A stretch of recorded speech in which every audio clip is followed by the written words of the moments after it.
출애굽기 32장 30절부터 33장 11절까지의 말씀을 같이 읽습니다. 이튿날 모세가 백성에게 이르되 너희가 큰 죄를 범하였도다. 내가 이제 여호와께로 올라가노니 혹 너희의 죄를 속할까 하노라 하고 여호와께로 다시 나아가 여짜오되 슬프도소이다. 이 백성이 자기들을 위하여 금신을 만들어 싸우니 큰 죄를 범하였나이다. 그러나 합의하시면 이제 그들의 죄를 사하시옵소서. 그렇지 않사오면 원컨대 주의 기록하신 책에서 내 이름을 지워버려 주옵소서. 여호와께서 모세에게 이르시되 누구든지 내게 범죄하면 그는 내가 내 책에서 지워버리리라. 이제 가서 내가 네게 말한 곳으로 백성을 인도하라. 내 사자가 네 앞서 가리라. 그러나 내가 보응할 날에 그들의 죄를 보응하리라. 여호와께서 백성을 치시니 이는 그들이 아론에 만든 바 그 송아지를 만들었음이더라. 여호와께서 모세에게 이르시되 너는 네가 애굽 땅에서 인도하여 낸 백성과 함께 여기서 떠나서 내가 아브라함과 이삭과 야곱에게 맹세하기를 네 자손에게 주마한 그 땅으로 올라가라. 내가 사자를 내 앞서 보내어 가나안 사람과 아모리 사람과 헷 사람과 브리스 사람과 히윗 사람과 여부스 사람을 쫓아내고 너희로 젖과 꿀이 흐르는 땅에 이르게 하려니와 나는 너희와 함께 올라가지 아니하리니 너희는 목이 곧은 백성인즉 내가 중로에서 너희를 진멸할까 염려함이니라 하시니 백성이 황송한 말씀을 듣고 슬퍼하여 한 사람도 그 몸을 단장하지 아니하니 여호와께서 모세에게 이르시기를 이스라엘 자손에게 이르라. 너희는 목이 곧은 백성인즉 내가 순식간이라도 너희 중에 행하면 너희를 진멸하리니 너희는 단장품을 제하라. 그리하면 내가 너희에게 어떻게 할 일을 알겠노라 하셨음이라. 이스라엘 자손이 호렙산에서부터 그 단장품을 제하니라. 모세가 항상 장막을 취하여 진 밖에 쳐서 진과 멀리 떠나게 하고 회막이라 이름하니 여호와를 앙모하는 자는 다 진 바깥 회막으로 나아가며 모세가 회막으로 나아갈 때에는 백성이 다 일어나 장막문에 서서 모세가 회막에 들어가기까지 바라보며 모세가 회막에 들어갈 때 구름 기둥이 내려 회막문에 서며 여호와께서 모세와 말씀하시니 모든 백성이 회막문에 구름 기둥이 섰음을 보고 다 일어나 각기 장막문에 서서 경배하며 사람이 그 친구와 이야기함 같이 여호와께서 모세와 대면하여 말씀하시며 모세는 진으로 돌아오나 그 수종자 눈의 아들 청년 여호수아는 회막을 떠나지 아니하니라. 아멘. 오늘 본문을 통해서 나눌 제목은 하나님과의 단절됨과 친밀함이라고 하는 제목을 가지고 나누겠습니다.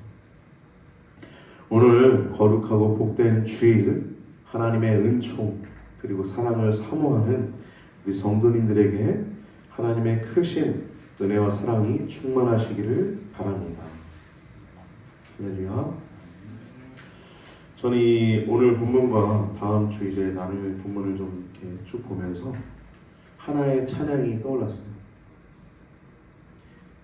암에 걸렸다가 이제 오랫동안 이제 이 암 투병을 하시다가 이제 살아나셔서 이제 활동하고 계신 박종호 장로님 성악가 있으시죠?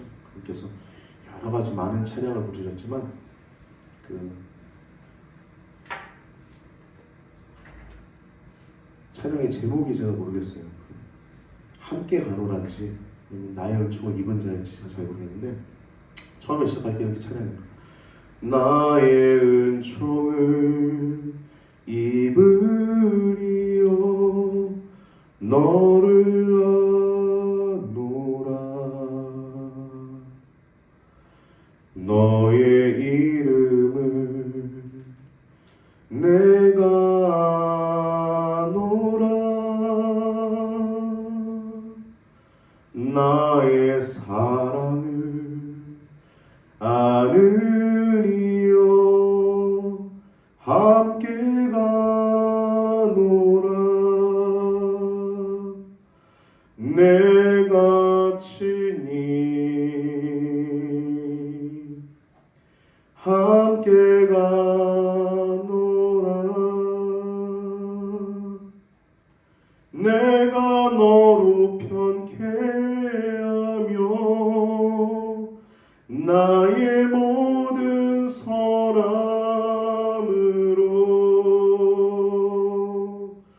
너의 앞을 지나며 나의 이름으로 너를 지키리라. 나의 사랑을 받으니요 나의 은총을 입으리요 내가 너를 축복하노라.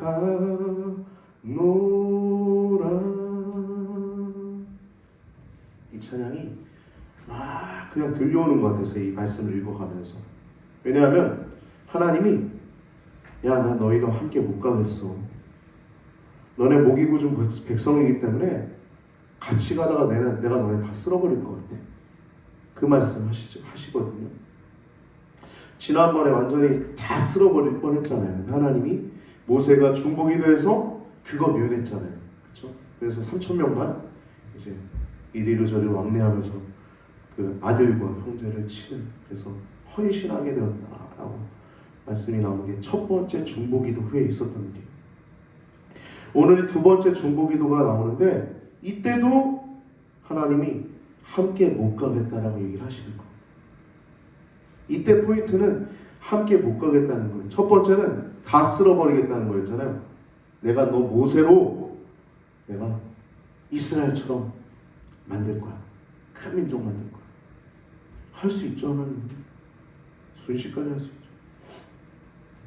근데 모세가 중보기도해서 이스라엘 백성들이 살아남고, 두 번째 중보기도했을 때는 나는 함께 못 간다는 거예요. 첫 번째는 진멸하겠다는 거고, 두 번째는 내가 너와 함께 못 가겠다는 거예요. 사자만 보내겠다는 거예요. 사자만. 그래서 지금 오늘 본문은 이제 금송아지 숭배 사건 이후에 모세가 2차 중보기도하는 부분입니다.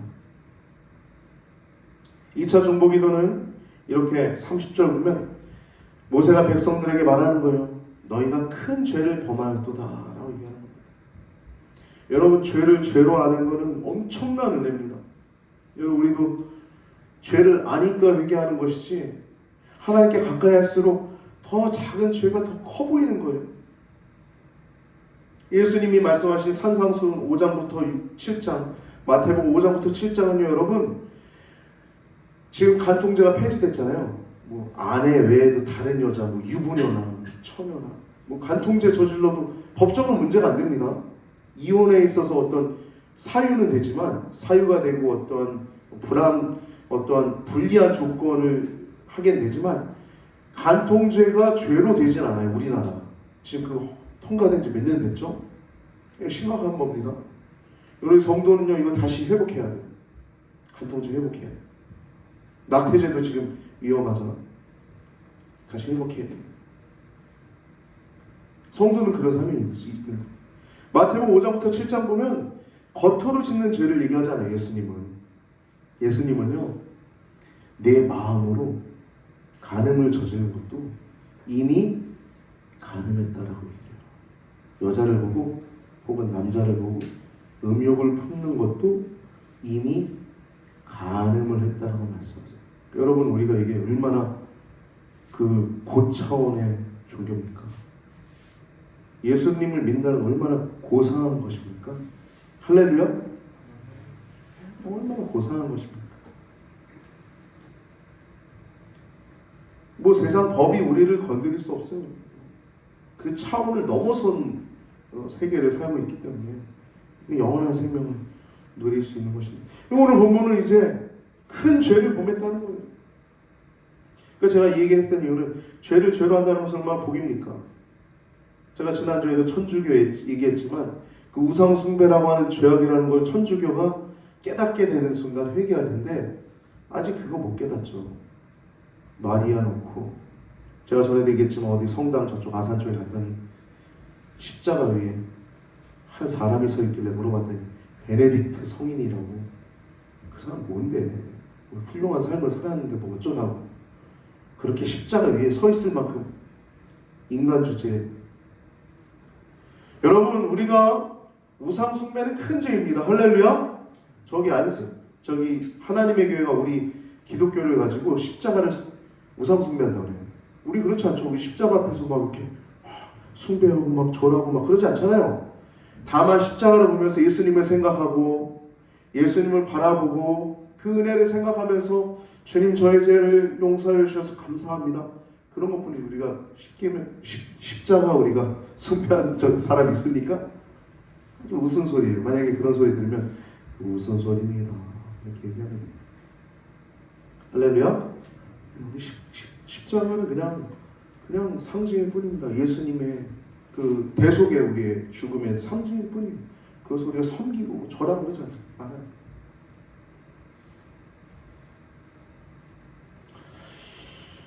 오늘 2차 중보기도를 보면 큰 죄를 범했다는 겁니다. 30절에 너희가 큰 죄를 범하였다. 내가 이제 여호와께 올라가노니 너희의 죄를 혹속할까 한다. 그러면서 이제 중보기도 하는 거예요. 중보라는 단어가 뭐라고 했죠? 우리가 지난주에 가운데 선다. 가운데서 지키다라고 얘기했죠. 가운데 서다. 가운데서 지키다라는 거였어요. 여러분 두 사람이 막 싸우는데 가운데 있으면 어떻게 돼요? 주먹이 맞을 수 있죠. 맥주병 들고 싸우면 맥주병에 맞을 수 있죠. 가운데 선다는 건 위험한 겁니다. 또 그리고 그만큼 뭐 세상 말로 오지랖이 넓다고 하죠. 사랑이 많아야 돼요. 모세가 얼마나 그 이스라엘 백성들 사랑했냐면 여러분 모세가 선 건 지금 하나님과 백성들 사이에 선 거예요. 다시 말하면 심판자와 죄인 사이에 선 거예요. 다 쓸어버리겠다는 하나님 그 앞에 서가지고 한신이 맞고 지금 그 죄를 다시 한번 용서해달라는 거예요. 하나님이 아직 그 죄는 아무리 내가 멸하지 않겠다, 진멸하지 않겠다 하셨지만 여러분 죄를 크게 졌을 때 그게 뭐 그래 내가 용서할게 그런다고 완전 용서되지 않잖아요. 아직 그 분노가 아직 있잖아요. 우리 사람도 그렇죠? 하나님도 인격적인 분이시란 말이에요. 그 분노가 아직 그 안에 있는 거예요. 하나님이.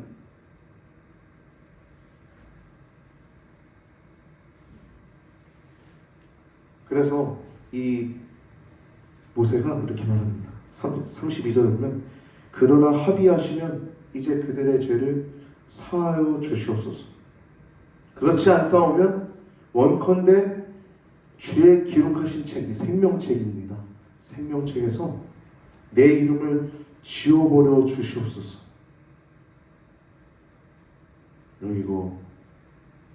이거는 정말 대단한 기도죠. 팩트만 봤을 때는 못해요 이렇게 사실. 그럼 생각해 보세요. 생명책에서 지워진다는 건 뭐예요? 지옥 간다는 얘기잖아요. 불과 유황이 타는 곳에 간다는 얘기잖아요. 그럼 내가 저 사람들 때문에 저 사람들 살리고 내가 지옥 간다는 거 그냥 있는 그대로면 못할 기도죠. 근데 왜 이렇게 기도하냐? 하나님과 그만큼 친밀한 거예요. 할렐루야? 여러분 기도할 때 다윗도 보세요. 하나님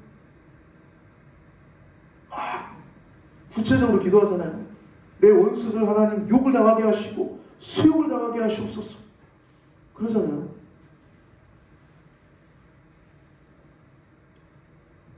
기도할 때 그렇게 하나님과 친밀함이 있는 겁니다. 할렐루야? 우리가 상담이라고 하는 게 우리가 안에 불타고 있는 그 화를 이렇게 가라앉히다라고 하는 그 한자 용어가 있는데 서로 이렇게 커피 한잔 하면서 대화하면서 이렇게 푸는 거예요. 푸는 거. 나 이런 일이 있었는데 너무 아팠다. 속상했다. 그래서 들어주고 얘기하고 친구랑 이렇게 하면서 푸는 거예요. 푸는 거. 기도도 그런 겁니다. 하나님 나 이런 일이 있어요. 저런 일이 있어요. 지금도 사실 이런 기도는 할 수 없죠. 근데 왜 이렇게 합니까? 친밀함 때문에 그럽니다. 할렐루야. 친밀하니까 가능한 거예요. 내게 범죄한 자만 그는 내 책에서 지워버려. 이게 하나님 대답이에요. 뭐라 그래요? 여호와께서 모세에게 이르시되 누구든지 내게 범죄하면 그는 내가 내 책에서 지워버리리라. 야, 너 아니야. 범죄한 자만 지워버리는 거야. 라고 얘기하십니다. 하나님의 공의는 분명하죠. 모세가 나중에 범죄했을 때 가나안 땅을 보지 못하고 죽게 되죠. 범죄는 여러분 분명한 보응이 있습니다. 그러므로 우리가 죄를 죄로 알고 또 하나님 앞에 온전한 삶을 살아간다는 것이 얼마나 복된지 모르겠습니다. 그래서 오늘 본문을 총괄적으로 이제 얘기하자면 하나님이 이렇게 잔뜩 화가 나셔서 내 사자만 보내겠다는 거예요. 나 안 가? 그 얘기한 그 땅은 내가 이미 약속했으니까, 아브라함과 이삭과 야곱에게 다 약속한 땅이니까 내가 약속은 지키겠어. 근데 난 안 가. 이거예요. 화가 잔뜩 나신 거예요. 진노가 아직 사그러들지 않은 거예요. 근데 여기에는요, 하나님 진노만 있는 게 아니라 오히려 하나님의 긍휼과 은혜도 있는 겁니다. 왜냐하면 3절 말씀 보면, 3절 말씀 보면, 너희가 젖과 꿀이 흐르는 땅에 이르게 하려냐, 나는 너희와 함께 올라가지 아니하느니 너희는 목이 고진 백성인즉 내가 중로에서 길에서 너희를 진멸할까 염려함이라. 하나님의 긍휼인 거예요. 또 쓸어버릴까 봐 하나님 아직 화가 잔뜩 나신 거죠. 그리고 염려도 있는 거예요. 이 분이 이놈들 다 쓸어버릴까 봐 그러시는 거예요. 이건 이렇게 동행하지 않겠다는 건 하나님의 은혜였던 거예요. 여러분, 죄가 있는 것은 하나님 함께 할 수 없습니다. 반드시 회개해야 돼요. 할렐루야. 그래서 여러분, 교회는요 항상 회개가 넘치는 곳이에요. 회개가 늘 넘치는 곳이 교회고요. 또 두 번째는 교회는 신생, 다시 태어나는 것이 교회입니다. 다시 태어나는 것, 거듭나는 것이 교회예요. 날마다 다시 태어나는 것, 신생, 새롭게 됩니다. 그러니까 우리가 1년 신앙생활하고 2년 신앙생활하고 뭐 집사님 또 혹은 권사님, 장로님들은 벼가 무르익어서 고개를 숙여서 그 무게가 고개를 숙이게 하듯이 우리 신앙의 연륜이 더 깊어질수록 그 무게가 더해질 거예요. 장로님들 보면 아주 훌륭한 분들 많잖아요. 은퇴를 하고도 자기의 은퇴는 뭐예요? 지금에서 물러나는 거잖아요. 은퇴를 하고도 예수님의 그 사명은 죽을 때까지 있는 것을 알고 계속 죽을 때까지 그 사명을 끝까지 감당하지 않습니까? 이웃에게 복음을 전하고 하나님께 예배하는 삶을 살고 이 신앙을 버리지 않잖아요. 이게 바로 신앙. 교회는 그래서 회개가 끊어지지 않습니다. 그리고 신생하는 곳이. 그리고 마지막으로 하나가 더 있어요. 뭐냐면 소명이 있습니다. 무슨 소명이냐? 뭐 아파트 큰 집, 혹은 더 좋은 차, 더 많은 명예, 권력, 이게 소망이 아니에요. 성도는 뭐냐? 성도는요, 소망은 뭐 그런 건 주시면 갖는 거고, 성도의 소망은 뭐냐면요, 소망은 그거는 그냥 도구일 뿐인 거고요. 여러분, 제가 여의도 순복음교회만큼 제가 커졌어요. 우리 교회가. 그럼 여러분 좋겠어요? 안 좋겠어요? 대답도 안 하시네. 안 될 것 같아요. 여의도 순복음까지. 장난도 못 치겠네. 그럼 얼마나 좋아요. 얼마나 위대한 일들을 합니까? 국민일보 만들고 기독교 방송 만들고, 예? 극동 방송 만들고, 그 여의도 순복음교회에서 다 한 거거든요. 국민일보, 극동 방송 다 그렇게 한 거예요. 그 수많은 재력으로. 그 얼마나 잘 굴러갑니까? 그 굴러가는 게 이게 있어야 굴러가는 거 아닙니까? 돈이 있어야 돼요. 돈이 나쁜 게 아닙니다. 돈에 노예가 되는 게 나쁜 거지. 돈을 우리가 이용해야 되는 것입니다. 할렐루야? 그럼 우리가 그렇게 소명을 쫓아 살아갈 수 있어야 되는 거예요. 소명이라는 건 뭐냐면 부르심이에요. 부르심. 오직 하나님의 나라, 하나님의 의를 위한 삶을 살게 된다는 거예요. 소명이 있다는 겁니다. 더 이상 세상을 향해서 내가 돈 더 벌기 위해서 주일날 빠져서 어쩔 수 없이 하는 것 말고요. 예? 자영업하는 분들 있잖아요. 그런 분들도 신앙이 딱 서신 분들은 예배 딱 드리고 가서 또 하시죠. 그렇게 딱 하시죠. 너무 율법적으로 얘기하는 건 아니고 우리의 삶의 중심, 무게추가 어디 있느냐입니다. 무게추. 나는 무엇을 위해서 사는가? 세상에서 신앙생활하는 것, 세상에서 직장생활하는 것, 그게 주된 목적이고 신앙생활은 잠깐 곁다리 살짝, 이거 성도 아니라는 거예요. 세상에서 직장생활을 해도, 가정에서 내가 설거지를 하고 내가 육아를 하더라도 무엇을 위해서?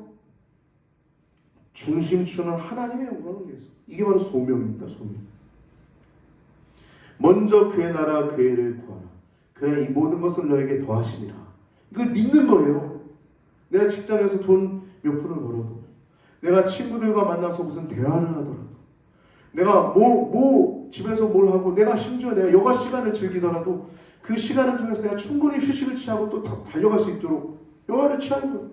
뭐를 위해서? 오직 하나님의 영광을 위해서. 이게 소명입니다. 성도는 교회 오면요, 세 가지가 분명해집니다. 늘 회개가 넘치고, 또 늘 신생, 다시 태어나는 거예요. 새롭게 태어나는 거예요.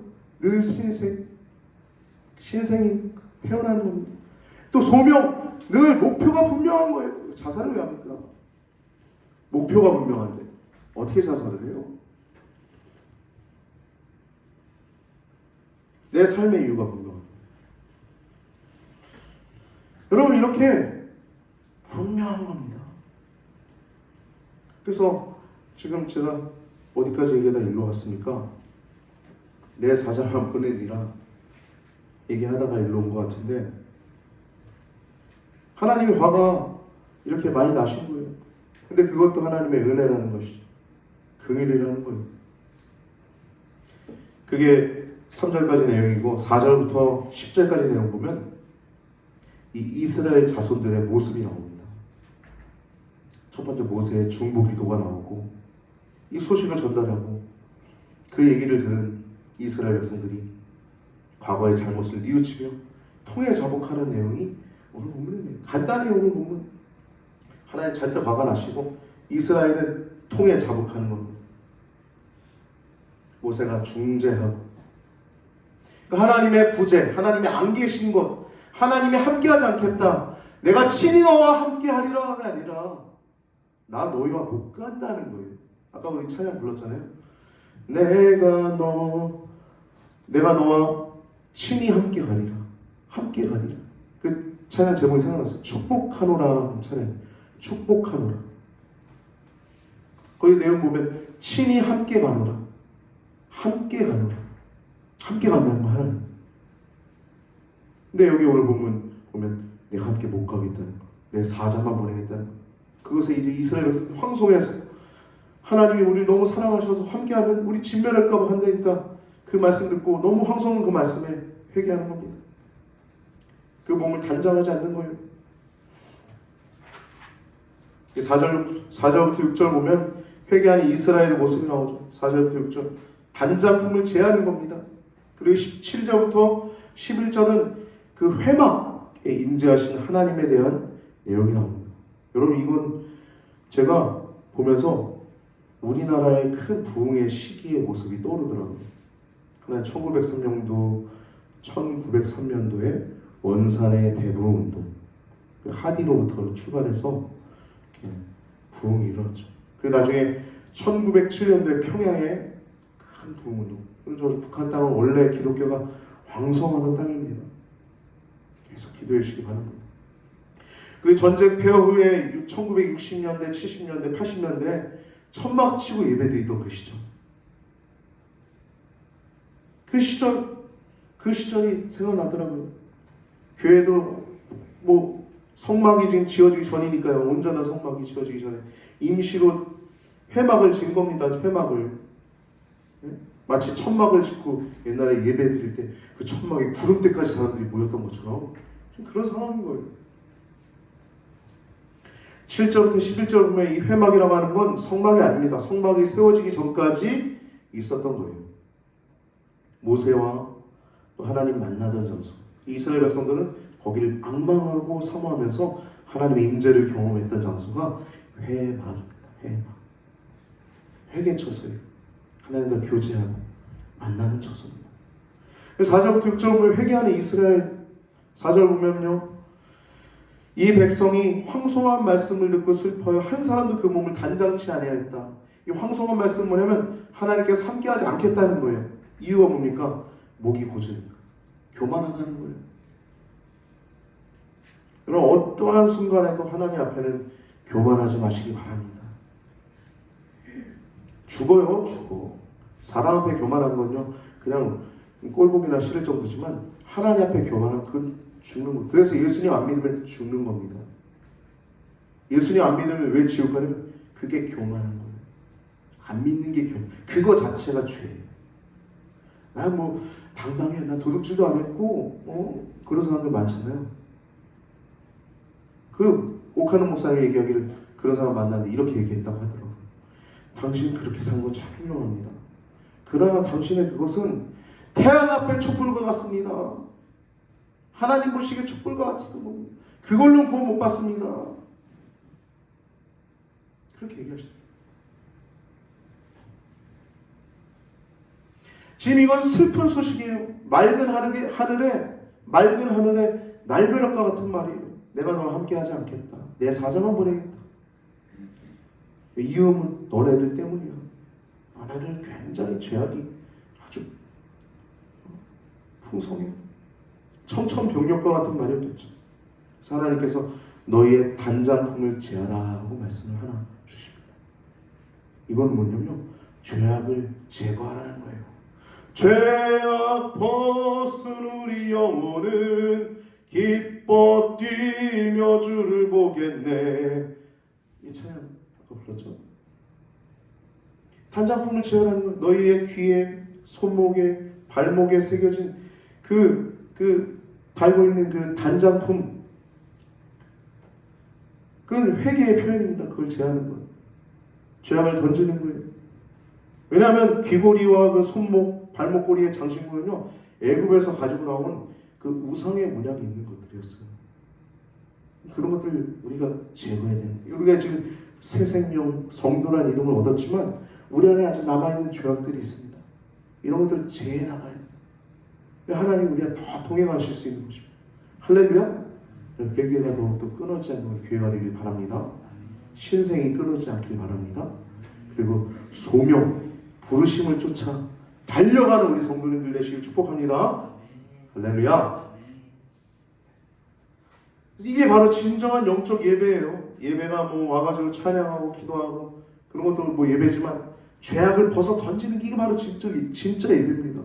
그래서 사도 바울은 로마서 12장 1절에서 2절 말씀 보면 하나님께 드릴 진정한 영적 예배라고 제가 적어놨는데요. 순서 제기로 그렇습니다. 그러므로 형제들아, 내가 하나님의 모든 자비하심으로 너희를 권하노니 너희 몸을 하나님이 기뻐하시는 거룩한 산 제물로 드리라.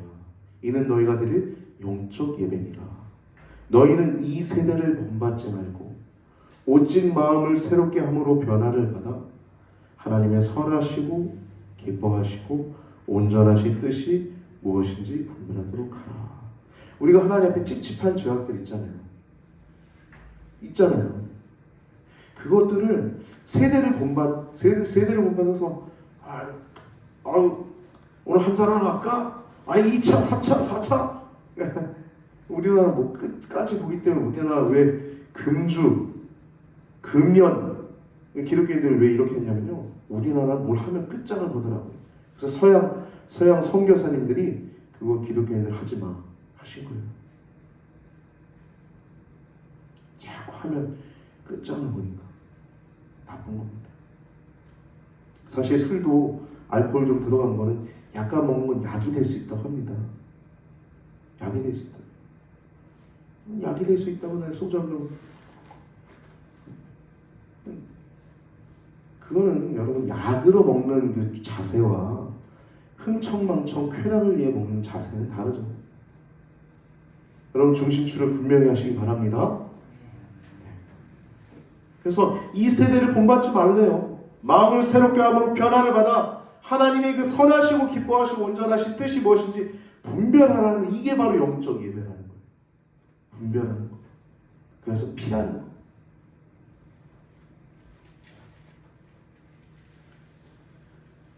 빌립보서 3장 8절에서 9절 말씀 보면 또한 모든 것을 해로 여김은 해로 여겼대요.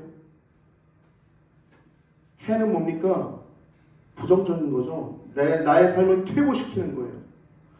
모든 것을 해로운 것으로 여기면 내 주 그리스도 예수를 아는 지식이 가장 고상하기 때문이라고 사도 바울이 얘기하고 있어요. 그러면서 내가 그를 위하여 모든 것을 잃어버리고, 그가 가진 게 얼마나 많았어요.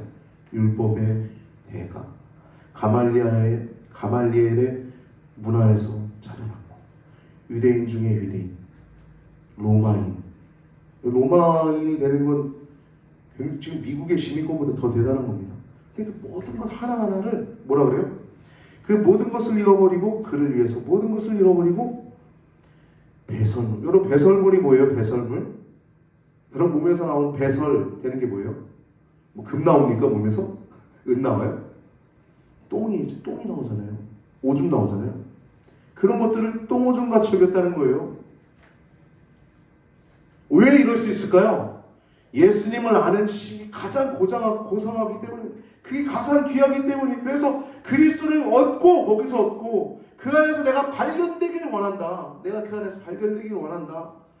내가 가진 의는 율법에서 난 것이 아니라 오직 그리스도를 믿음으로 말미암은 것이니 곧 믿음으로 말미암은 이라고 얘기하고 있어요.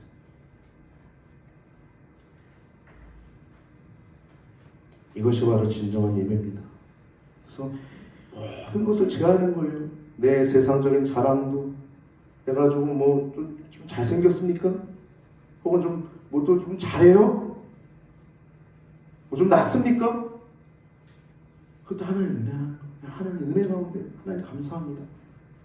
다 여러분 뭐가 좀 난 게 있잖아요. 여러분들이 누구보다. 저도 있어요. 저도 탁월한 부분들이 있습니다. 어떤 부분들이. 네? 근데 그게 여러분 내가 저분보다 더 잘났지 그러면서 교만하는 순간 하나님의 은혜는 떠나는 거예요. 그 순간. 그러니까 그걸 똥처럼 여긴다는 거예요. 똥처럼. 진짜 똥은 아닌데 여러분의 미모, 여러분이 갖고 있는 재능들 똥이 아니잖아요. 할렐루야? 얼마나 아름다워요. 얼마나 귀해요. 얼마나 존귀해요. 얼마나 복됩니까? 근데 그거를 내가 그리스도를 위해서 똥처럼 여겼다는 거예요. 배설물처럼 여겼다는 것입니다. 여러분 그러한 자세가 하나님의 임재를 누릴 수 있는 축복인 줄 기억하시기 바랍니다. 그래서 6절 말씀 보면 이스라엘 자손이 호렙산에서부터 그 단장품을 제하했다라고 합니다. 단장품을 제함으로 인해서 하나님의 명령을 순종한 겁니다. 하나님의 명령을 순종하되 즉각적으로 순종한 거예요. 그리고 자발적으로 순종한 거예요. 하나님 이것을 기뻐하십니다. 7절부터 10절 말씀을 회막을 진 밖에 치는데 진과 멀리 떠나게 합니다. 그리고 그곳에 9절 말씀은 구름 기둥이 내려서 거기에 섰다라고 해요.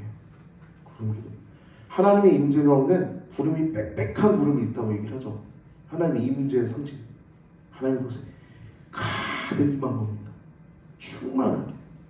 그래서 이스라엘 백성들의 모습들이 7절에 보면 그것을 앙망하며 여호와를 앙모하는 자는 다 진 밖에 회막으로 나아가며, 그리고 8절은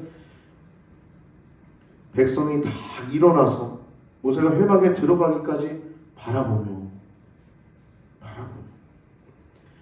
그리고 10절은 모든 백성이 보고서 그 구름 기둥이 섰음 보고 일어나서 경배하였더라. 하나님과의 친밀함을 지금 누리고 있어요? 안 누리고 있어요? 누리고 있죠. 원래 단절됐었는데 나 못 가겠어. 하나님 단장품을 제하자마자 하나님 바로 임재하시죠. 할렐루야. 여러분 하나님 먼데 계시는 분이 아니십니다. 숨어 계시지만 우리가 하나님을 언제든 만나려고 하면 하나님은 늘 만날 수 있음을 기억하시고 더욱더 기도에 힘쓰고 성경 말씀 가까이 하여 거듭나시고 또 소명을 분명히 하는 여러분 가정의 삶이 되길 바랍니다. 이사야서 59장 1절에서 2절 말씀을 읽고 설명 마치겠습니다. 59장 1절에서 2절 제가 읽어드리겠습니다. 여호와의 손이 짧아 구원치 못함이 아니요 귀가 둔하여 듣지 못하심도 아니라 오직 너희의 죄악이 너희와 너희 하나님 사이를 내었고 너희 죄가 그 얼굴을 가리워서 너희를 듣지 아니하게 함이니. 아멘. 여러분, 우리가 어떤 문제가 있으니까 가장 먼저 해야 될 것은 회개입니다. 그래야 하나님이 들으시는 것. 회개가 넘치는 교회, 신생이 넘치는 교회, 사명감으로 눈이 초롱초롱해서 우리 성도님들 한 분 한 분이 초롱초롱해서 사명을 향해서 부단히 달려가는 우리 성도님들 되시길 바랍니다. 한 영혼이라도 더 구원해내고 한 영혼이라도 더 구원에 대해서 알려주고, 구원이라고 하는 단어를 몰라서 그래요. 구원이라고 하는 단어에 대해서 알려주고, 죄로부터 구원하실 수 있는 분은 오직 예수님이라는 사실을 알려줘서 더욱더 구원받는 백성이 더욱더 많아지는 우리 교회가 되길 바랍니다.